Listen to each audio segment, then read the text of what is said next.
civilians from harm's way, to get them out of harm's way. We will do it in accordance and in coordination with international humanitarian organizations so that they can continue their operation. So the first question is about the latest information, latest condition regarding the attack from Iran. The IDF continues to be on high alert after the extensive attack by Iran on Israel. The attack included approximately 350 cruise missiles, ballistic missiles, and also explosive drones. They were launched from Iran, from Iraq, from Yemen, from Lebanon, and indeed the coalition, a unity of decent nations that came together, working together, protected the skies and the safety and sanctity of the State of Israel. None of the explosive drones were able to infiltrate Israeli airspace. They were all intercepted before reaching Israel. None of the cruise missiles, the 30 cruise missiles that were fired at Israel, were able to reach Israel. And only a handful of ballistic missiles out of the 120 were able to impact inside Israel. Indeed, it was a very, very tense few hours in the night between Saturday and Sunday morning here in Israel. A tension that we'd not felt before in an unprecedented attack against the State of Israel by Iran, directly against the people of Israel and the sanctity of our country. Of course, in the aftermath, I think what is most important, there are two clear issues. First of all, of course, that alliance that came together under the umbrella of the United States Central Command. Under their command, the British, the United Kingdom, the French, and regional players came together in order to protect the skies from the aggression and the diabolical plan of Iran. And the second component, which I believe is also extremely successful from a military perspective, the ability to operate in such a densely airspace, a dense airspace that was extremely challenging with so many components of aircrafts, strike fighters, drones, these cruise missiles and ballistic missiles and drones, explosive drones that were all in this very tight airspace.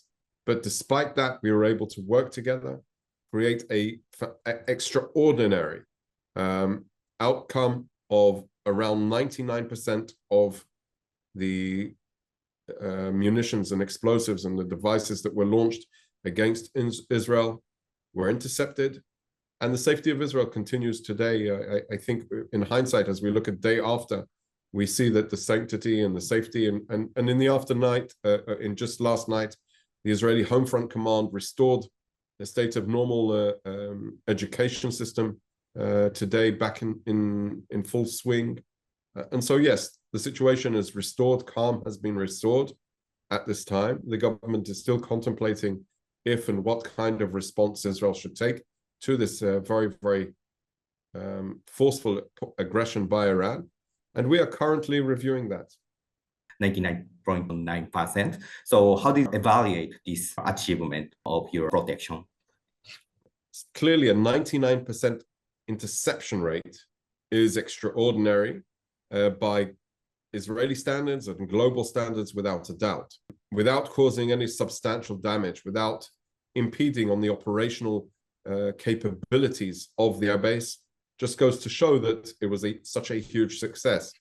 As the aircrafts of that base concluded their mission of safeguarding the skies from Iran's aggression, unfortunately, one 7-year-old girl, a Bedouin girl, an Arab girl in Israel, was hit by shrapnel that fell near the Nevatim base in the Negev desert. And she is still currently, as far as I know, fighting for her life. But other than that, Israel has been saved from a huge amount. It's something like 60 tons of explosives were launched against Israel in those few hours between Saturday and Sunday. Are you confident to be similar attack to this time attack from either Iran or other country that tried? I think what's important is that we understand that Iran tried to attack Israel, but was confronted with a coalition that made an iron wall against Iran's aggression. I think it's a very clear message that not only will people say that Iran is wrong, they will actually stand up and prevent them from wrongdoing.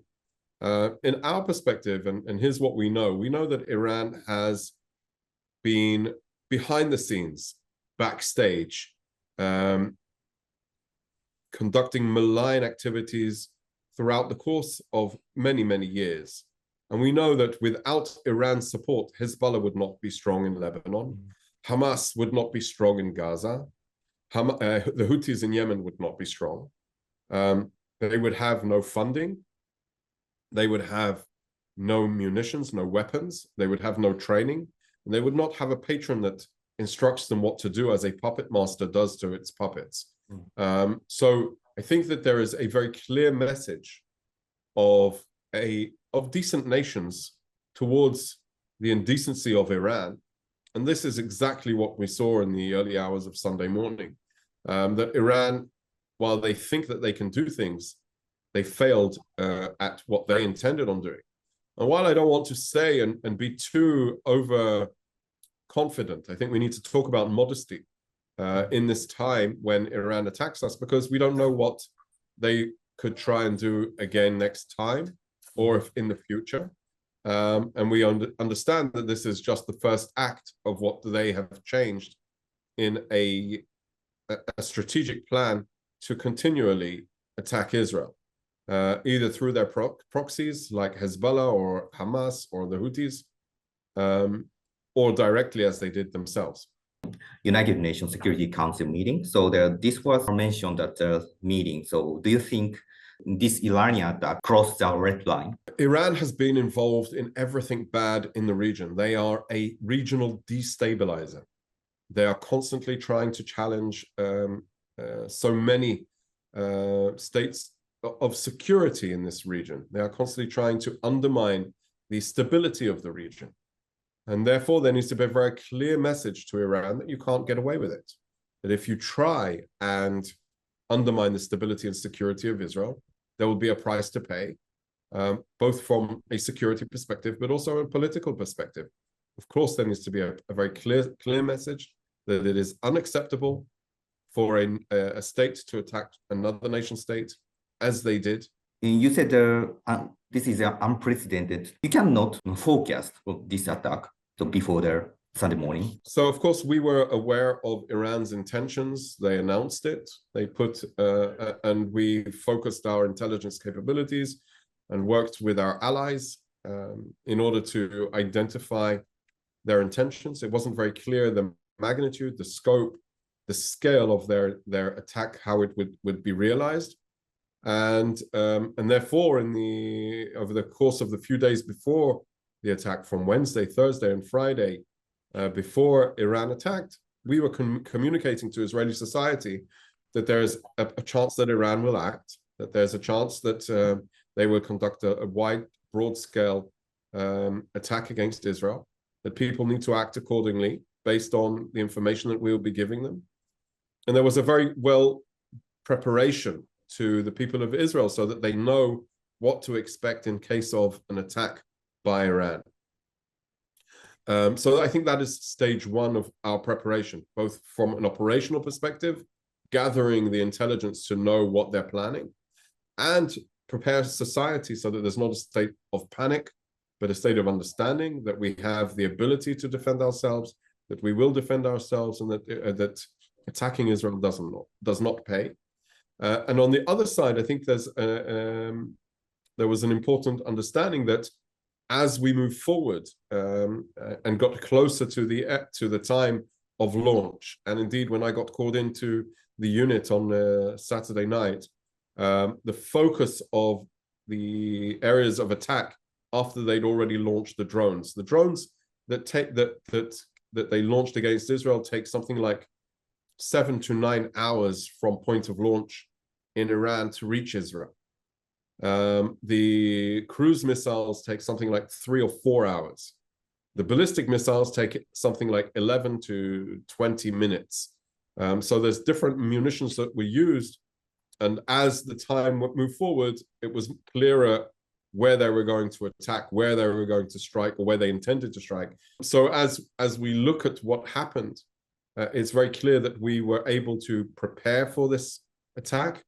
We identified what needed to be done, and we did the job. We got the job done and protected the skies of Israel and intercepted almost all of what Iran launched at us. Yeah, I can really see how you are preparing for the emergency case. So how do you see the right to retaliate against this attack? Solidarity and support, and those nations that came forward to help protect Israel and the people of Israel. And so, of course, we're very attentive to what they're saying. But at the end of the day, we need to do what is good for Israel. And therefore, the government will consider all of the things, especially